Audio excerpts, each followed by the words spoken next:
ಮಳೆ ಆರ್ಭಟದ ನಡುವೆ ಕರಾವಳಿಯಲ್ಲಿ ಗುಡ್ಡದ ಭೂತದ ಭೀತಿ ಎದುರಾಗಿದೆ. ದಕ್ಷಿಣ ಕನ್ನಡ ಜಿಲ್ಲಾಡಳಿತದಿಂದ 88 ಹೈ ರಿಸ್ಕ್ ಏರಿಯಾಗಳನ್ನ ಗುರುತು ಹಚ್ಚಲಾಗಿದೆ. ಭೂಕುಸಿತ ಸಂಭವಿಸುವಂತ 88 ಪ್ರದೇಶ ಗುರುತಿಸಲಾಗಿದೆ. ಜಿಲ್ಲಾಡಳಿತದ ಕಡೆಯಿಂದ ಸುರಕ್ಷಿತ ಸ್ಥಳಗಳಿಗೆ ತೆರಳಬೇಕು ಅಂತ 244 ಮನೆಗಳಿಗೆ ನೋಟಿಸ್ ಕೊಡಲಾಗಿದೆ. ಹೈ ರಿಸ್ಕ್ ಏರಿಯಾಗಳು ಅಂತ ಬಂದಾಗ 88 ಏರಿಯಾಗಳು ಅಲ್ಲಿ ಗುರುತಾಗಿವೆ. ಹಾಗಾಗಿ ಆ ಏರಿಯಾದಲ್ಲಿ ವಾಸ ಮಾಡ್ತಾ ಇರುವಂತ ನಿವಾಸಿಗಳೇನಿದ್ದಾರೆ ಅವರು ಸ್ಥಳಾಂತರಗೊಳ್ಬೇಕು ಅಂತ.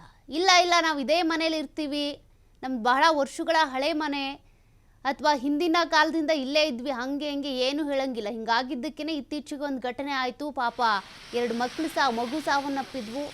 ಆ ತಾಯಿಗೂ ಕೂಡ ಎಷ್ಟೆಲ್ಲ ಗಾಯಗಳಾಯಿತು ಗಮನಿಸಿದ್ದೀರಾ. ಹಾಗಾಗಿ ಜಿಲ್ಲಾಡಳಿತದ ಎಚ್ಚರಿಕೆಯನ್ನು ಪ್ರತಿಯೊಬ್ಬರು ಕೂಡ ಪಾಲಿಸಲೇಬೇಕು. ದಕ್ಷಿಣ ಕನ್ನಡ ಜಿಲ್ಲೆಯಲ್ಲಿ 88 ಹೈ ರಿಸ್ಕ್ ಪ್ರದೇಶಗಳು ಈಗ ಗುರುತಾಗಿರೋದು.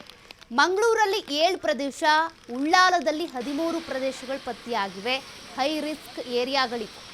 ಬೆಳ್ತಂಗಡಿ ತಾಲೂಕಿನಲ್ಲಿ 35 ಹೈ ರಿಸ್ಕ್ ಪ್ರದೇಶಗಳಿವೆ. ಅಂದರೆ ಅಲ್ಲಿ ಗುಡ್ಡ ಕುಸಿತ ಆಗುವಂಥ ಆತಂಕ ಹೆಚ್ಚಾಗಿದೆ. ಭೂಕುಸಿತದ ಅಪಾಯದಲ್ಲಿರುವಂಥ ಮನೆಗಳು 1992 ಮನೆಗಳು. ಅತ್ಯಂತ ಅಪಾಯದಲ್ಲಿರುವಂಥ ಮನೆಗಳು 244. ಹೀಗಾಗಿ ಯಾವಾಗ ಬೇಕಿದ್ರೂ ಗುಡ್ಡ ಕುಸಿತ ಆಗ್ಬೋದು. ಜೊತೆಗೆ ಕೆಲವೊಂದು ಮನೆಗಳ ಪರಿಸ್ಥಿತಿ ಕೂಡ ಹಾಗೇ ಇದೆ, ಈಗಲೋ ಆಗ್ಲೋ ಅನ್ನೋ ಥರ. ಇನ್ನು ಗುಡ್ಡ ಕುಸಿತ ಆಯಿತು ಅಂದರೆ ನೆಲ ಸಮಾನ. ಹಾಗಾಗಿ ಇದಕ್ಕೆ ಸಂಬಂಧಪಟ್ಟಂತೆ ಜಿಲ್ಲಾಡಳಿತ ಈಗಾಗಲೇ ಹೈ ರಿಸ್ಕ್ ಏರಿಯಾಗಳನ್ನು ಪತ್ತೆ ಮಾಡಿದೆ.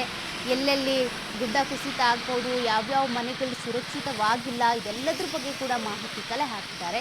ಹೀಗಾಗಿ 244 ಮನೆಗಳಿಗೂ ನೋಟಿಸ್ ಕೂಡ ಕೊಡಲಾಗಿದೆ. ಸುರಕ್ಷಿತ ಸ್ಥಳಗಳಿಗೆ ನೀವು ಸ್ಥಳಾಂತರಗೊಳ್ಳಿ ಅಂತ. ಅವ್ರ ಮನೇಲಿ ಇಲ್ಲದೆ ಇರೋ ಸಂದರ್ಭದಲ್ಲಿ ಏನೋ ಗುಡ್ಡ ಕುಸಿತ ಆದರೆ ಓಕೆ, ಬಟ್ ಮನೇಲಿ ಇದ್ದಾಗಲೇ ಆದರೆ ಜೀವಕ್ಕೆ ಹಾನಿ ಉಂಟಾಗುತ್ತೆ.